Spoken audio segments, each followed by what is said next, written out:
They say that first impressions really matter. In some aspects, yeah, absolutely. It always helps to get along with your new boss or significant other's parents right away. But, in the NFL, not so much.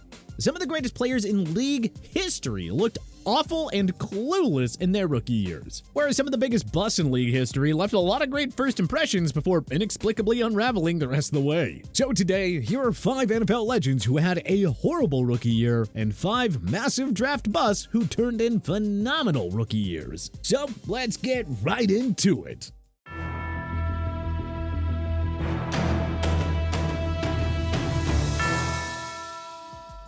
Horrible rookie year, Peyton Manning. The Sheriff is the golden standard for quarterbacks that it's not how you start, but rather how you finish. Head coach Lyn Swan had just been fired and replaced with Jim Mora. In his rookie year, Peyton Manning completed what would be a career-worst 56.7 completion percentage for 3,739 yards and 26 touchdowns against a league-leading 28 interceptions. Those 26 TDs may sound good on paper, but it should be noted that he attempted a league-high 575 passes in 98. The Colts finished 3-13 in year 1 of the Peyton Manning era, but as we all know, the Sheriff would not be defined by his rookie struggles. Manning turned into a superstar the following year, after the Colts used the number 4 pick of 1999 on future Hall of Famer and running back Edgar James. Manning would go on to carve out a very special year with the Colts and Denver Broncos that culminated in 5 league MVPs, 4 Super Bowl appearances, and 2 Super Bowl championships, one with each team. Manning was the league's all-time passing yards and passing TDs leader when he retired in 2015, though he was eventually surpassed by both Drew Brees and later Tom Brady. Great rookie year, Robert Griffin III. Honestly, it's hard not to feel for RG3, whose career and health were completely mismanaged by a very careless Washington NFL franchise. Washington gave up a king's ransom to move up so they could select Griffin with the 2nd overall pick in 2012, right after the Indianapolis Colts used the number 1 selection on Andrew Luck. Griffin had perhaps the greatest rookie QB season ever seen at the time. He threw for 3,200 yards, 20 touchdowns, and only 5 interceptions while racking up 815 rushing yards and 7 rushing scores. RG3 led Washington to a surprise NFC East Division crown, their first since 1999. Yet sadly, he worsened his knee injury in the team's wildcard round loss to the Seattle Seahawks and required surgery. Washington's disregard for Griffin's knee led to the beginning of the end for his once promising career. He only started 20 more games in DC over the next 2 years and spent the rest of his career as a backup for the Cleveland Browns and Baltimore Ravens before ultimately transitioning into an analyst role. Horrible rookie year, Terry Bradshaw. The Pittsburgh Steelers' Steel Curtain dynasty started taking shape after the team used that 1st overall pick back in 1970 on quarterback Terry Bradshaw. Much like Peyton Manning, of course, Bradshaw showed that first impressions are sometimes overrated. You see, Bradshaw's rookie year was mostly unwatchable. He lost 5 of 8 starts and completed 38.1% of pass attempts. Laughable, we know. But it gets even sadder. Yeah, that's right. 6 touchdown passes against a league-leading 24 interceptions. Oof. That's right. Bradshaw had an interception percentage of 11.0. That gets you benched within a few games in today's NFL. But Bradshaw was fortunate that standards for QBs were, well, a little bit lower back in the day. The 3-time Pro Bowler and 1978 League MVP shrugged off that ugly rookie year and pieced together a Hall of Fame career from there on out, leading the Steelers to 4 Super Bowl championships in the 1970s decade. The Louisiana Tech product, along with Chuck Noll and the Steel Curtain defense, helped Pittsburgh become the first NFL dynasty in the Super Bowl era, just as the old-timer fans predicted back in 1970 when he was turning the ball over at a ridiculously bad rate. Great rookie year, Michael Clayton. 1 year after winning Super Bowl 37 with the Tampa Bay Buccaneers, mercurial wideout Keyshawn Johnson was traded to the Dallas Cowboys. Fellow star receiver Keenan McCardell also was subsequently traded to the San Diego Chargers following a holdout. So that left the Bucs in need for a new playmaking wideout. They used the number 15 pick of 2004 on big-bodied LSU wideout Michael Clayton. The 6'3", 202-pound Clayton came as advertised in his rookie season, hauling in 80 receptions for 1,193 yards and 7 touchdowns. At the time, Those 1,193 receiving yards were the fourth most ever for a rookie. Somehow, Clayton was never able to come close to those numbers ever again, though. His best season after that came in 2008 when Clayton hauled in 38 receptions for 484 yards and 1 touchdown. Though he saw very limited action and didn't record a single catch, Clayton at least won his Super Bowl 46 championship ring with the New York Giants in his swan song 2011 season. So hey, that's gotta count for something. Horrible rookie year, Cris Carter. It feels like most of the NFL's all-time great wide receivers were either superstars or showed flashes of brilliance as rookies. See Jerry Rice, Michael Irvin, Larry Fitzgerald, Julio Jones, Justin Jefferson, and Randy Moss. But 8-time Pro Bowler and Hall of Fame wideout Cris Carter certainly is not a part of that group. Now, with all due respect for Carter, the guy basically performed like a 4th-round pick in his rookie year. The Ohio State product was a 4th-round pick of the Philadelphia Eagles in the 1987 supplemental draft. In his first NFL season, Carter mustered only 5 receptions for 84 yards and 2 touchdowns. He showed signs of improvement in year 2 by tallying a 39,761-6 stat line. But of course, Carter wouldn't emerge as a superstar until he landed with the Minnesota Vikings, who finally unlocked his true potential in 1993. That year marked the first of 8 straight 1K seasons for Carter, who finished with 1,101 career receptions for 13,899 yards and 130 touchdowns en route to hit his spot in Canton.